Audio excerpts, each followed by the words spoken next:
Now we're going to do a Jett pocket. Okay, so this is a Jett pocket, which is commonly used on the breast pocket of a jacket or the front of a jacket for pockets, or the back of trousers. Okay, so it's a functioning pocket. We have our two Jetts and then we can get inside it. What I'm going to need for this is my garment, which has markings on it to show me where my pocket's going to be placed. I've got two Jetts. Now these Jetts have been fused and folded in half, and then I have just finger pressed folded them in half again to give me a guideline for my stitching. I have a pocket facing and a pocket bag. Pocket bag is in a different fabric, and the facing, the idea of the facing is that when we stick our hand in the pocket, we're going to see the garment instead of the white contrast lining or pocketing. We start with our Jetts. So on the front of your garment, with right sides together, I'm going to lay my Jetts along the guideline of where they need to start.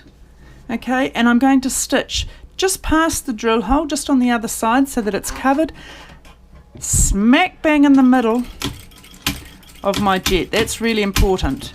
Okay, so I've got the raw edges here and the fold is towards the left of the garment. I want you to stitch smack bang in the middle, nice and straight of that Jett, stopping just past the drill hole or the placement marking. Now take the other Jett and butt it hard up against the other one. So that's the raw edges in the centre, the folded edges on the outside. I need to stop and start in exactly the same place. So you can make a little finger press if you like. Once again, smack bang in the middle of the zip of the Jetts. Stop and starting in exactly the same place. If you're not in the same place, then you need to unpick or do another stitch. It's important that it's nicely lined up. To check this, you can actually look from the other side. So if I turn my garment over to the wrong side now, and what I'm looking for is to see that these lines stop and start in exactly the same place and they're nice and parallel, which they are. I now need to cut this line, so I'm going to cut down the centre and out to the toggles. So this here shows clearly cutting along this line, and then I'm going to cut out to the stitching row. You must ensure that you don't catch the Jetts in any way, so I don't want to cut these. So I'm on the right side of my garment. I'm just going to make a start by clipping in the centre. Okay, go to the back, and what you need to do is clip along that line, and I need to stop short about 1.5 centimeters from the end of my row, and now I need to clip out on the angle, okay, and I need to clip right to the stitching, and the same on the other side. So clipping right out to that stitching line, really important. The same at the other end, come back down, along, stop short about a centimetre, 1.5 centimetres, and clipping right into that stitching, and the same there.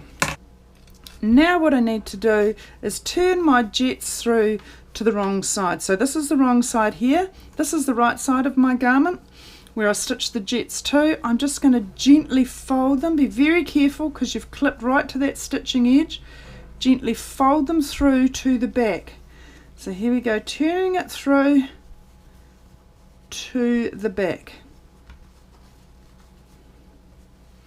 Now when you look over here, if I can get in there just to show you close up, you've got these nice edges. Don't worry if they look like they overlap like that, because when you start manipulating you'll get them sitting nicely. If I go down to this end, however, see all the puckers I've got there? Now I did that on purpose just to show you, because this is a common mistake, and that overlap. All that is not clipping close enough to the stitching.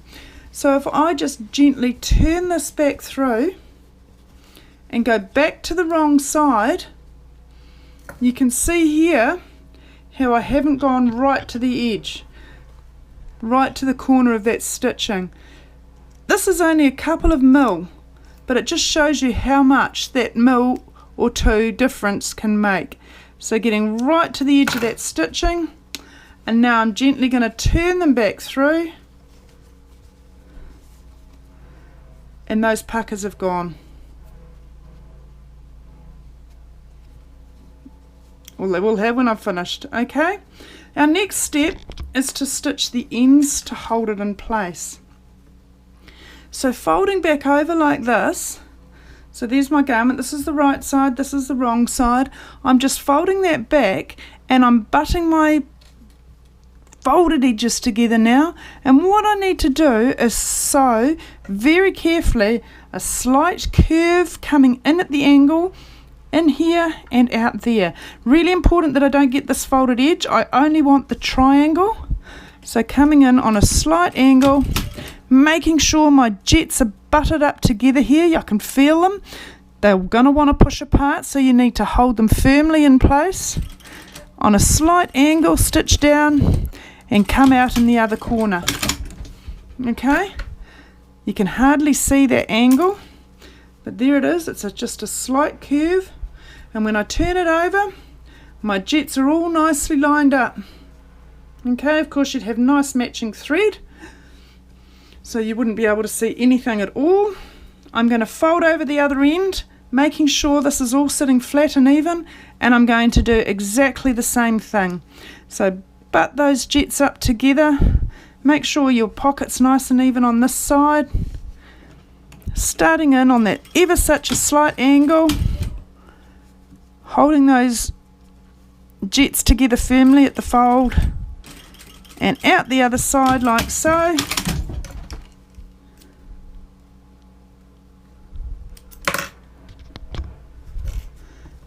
And look at that.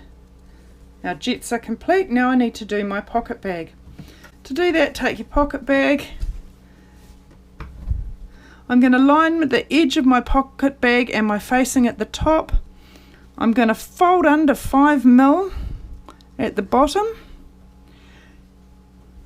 And I'm just going to stitch that in place. Just a pin stitch along the edge, just to hold my facing down. Okay, to attach this to my pocket,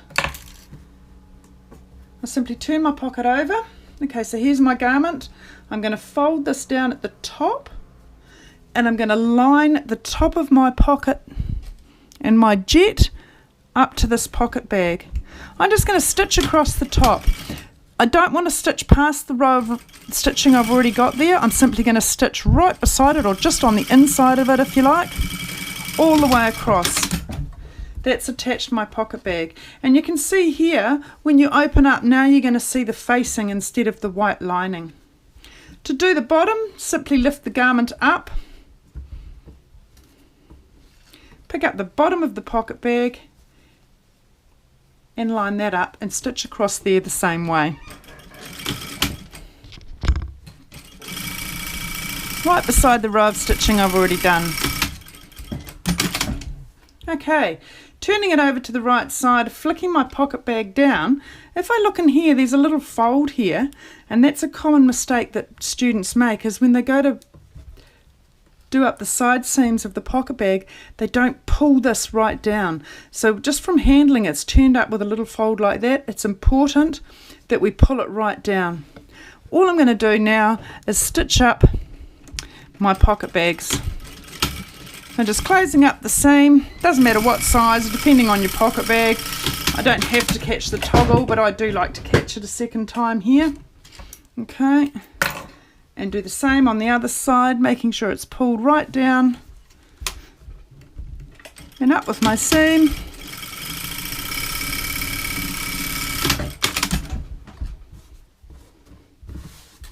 And there we have our finished functioning jet pocket.